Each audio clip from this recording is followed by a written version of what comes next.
இங்க இந்த படத்தோட ஹீரோ சத்யாவுக்கு ஒரு மிகப்பெரிய ப்ராப்ளம் ஒன்று இருக்குது. அது என்னன்னா, அவனோட ஐடென்டிட்டி பிளேஸ் என்னவா இருக்கும்னு தெரிஞ்சுக்கிறது. அப்படி அவனோட ஐடென்டிட்டி என்னவா இருக்கும் அப்படின்னு அவங்க ஊரில் தேடும்போது, ஒருத்தன் நீ நம்ம ஜாதிக்கார பையன்டா, அதுதான் அவன் அடையாளம் அப்படின்னு சொல்கிறான். இன்னொருத்தன் நம்ம எல்லாம் ஒரே மதத்துக்காரங்கடா, அதுதான் நம்மளோட அடையாளம் அப்படின்னு சொல்கிறாங்க. இப்படி இவங்க சொல்கிற எல்லா அடையாளத்தையும் கேட்டுக்கிட்ட சத்யா, நம்ம இங்கே இருந்தோம்னா இவங்க எல்லாரும் சேர்ந்து ஆளுக்கு ஒரு அடையாளத்தை நம்மக்கிட்ட கொடுத்துருவாங்க அப்படின்னு நினச்சி அவனோட சொந்த ஊரான சேலத்தை விட்டுட்டு சென்னையில் உள்ள ஒரு கம்பெனிக்கு வேலைக்கு வந்து சேர்றான். அப்படி அங்கே வந்தவன் அவனோட வேலையை ரொம்ப சின்சியராக பார்த்துட்டே அவனுக்கான அடையாளத்தையும் அங்கே தேடுறான். அப்போ தான் அவன் வேலை பார்க்குற கம்பெனிக்கு விஜிங்கிற ஒரு ஜூனியர் பொண்ணு புதுசாக வேலைக்கு வந்து சேர்றான். அவளை பார்த்த அந்த நிமிஷமே அவனுக்கு அவளை ரொம்ப பிடிக்க ஆரம்பிச்சிது.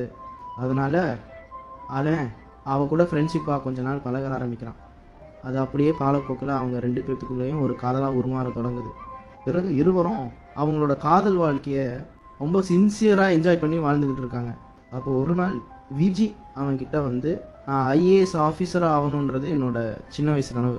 ஆனால் நான் எப்போ இந்த காதலில் வந்து விழுந்தேனோ அன்னையிலேருந்து என்னோடய லட்சியத்தை நான் மறந்துட்டேன். அதனால நம்ம 2 பேரும் இப்போலேருந்து பிரிஞ்சிருவோம் அப்படின்னு சொல்கிறான். அதுக்கு அவனும் ரொம்ப எமோஷ்னலாக ஃபீல் பண்ணி அழுதுகிட்டே, அவகிட்ட நம்ம பிரியறது தான் உனக்கு சந்தோஷம்னா நம்ம 2 பேரும் பிரிஞ்சிடலாம், நீ நல்லா இரு அப்படின்னு சொல்லிட்டு அங்கேருந்து அழுதுகிட்டே கிளம்பிடுறான்.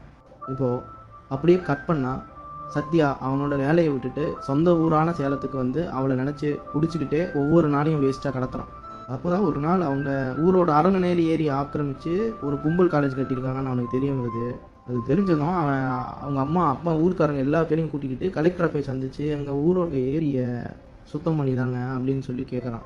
அதுக்கு அந்த கலெக்டர், இந்த ஏரியை சுத்தம் பண்ண இப்போ எங்ககிட்ட ஃபண்ட் இல்லை, முடிஞ்சால் நீங்களே இந்த ஏரியை தத்தெடுத்து சுத்தம் பண்ணி காமிங்க அப்படின்னு சொல்கிறாங்க. அதை கேட்ட சத்யாவும் அவங்க சொன்னதை ஒரு சேலஞ்சாக எடுத்துக்கிட்டு அவங்க அம்மா அப்பா ஊர் மக்கள் அந்த காலேஜில் படித்த பசங்க எல்லாரையும் கூட்டிக்கிட்டு அந்த ஏரியை சுத்தம் பண்ண வேலை ஆரம்பிக்கிறான்.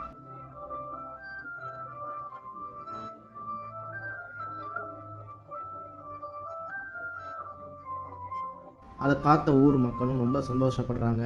ப்ரெஸ் மீடியா ரிப்போர்ட்டர்ஸ் எல்லாரும் அவனை பாராட்டுறாட்டவும் செய்கிறாங்க.